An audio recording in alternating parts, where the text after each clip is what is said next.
আমি অবিরাম আমার খুচরো স্বপ্নগুলোর পেছনে এমনভাবে ছুটেছি যেন ঠিক এইমাত্র ছেড়ে যাওয়া কোনো ট্রেনের পিছনে কেউ দৌড়াচ্ছে।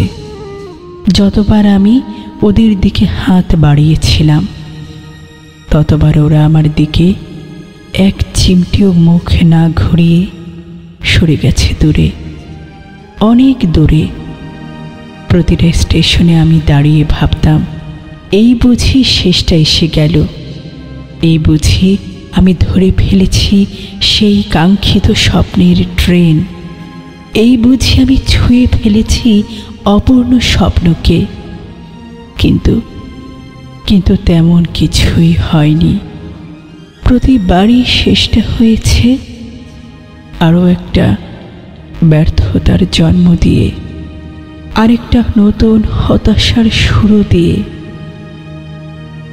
যতবার ভেবেছিলাম এবার বুঝি পৌঁছে গেছি কাঙ্ক্ষিত গন্তব্যে, ততবার জীবনের স্রোত আমাকে টেনে নিয়ে গেছে এমন সব জায়গায় যেখানে কোনো দিন যাওয়ার ইচ্ছে ছিল না আমার, যা কখনোই ছিল না আমার গন্তব্য।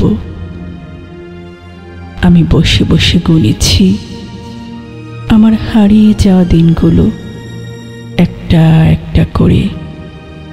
সবাই এসে গেল, আবার ঠিক সেভাবেই অপরিচিত হয়েই চলে গেল।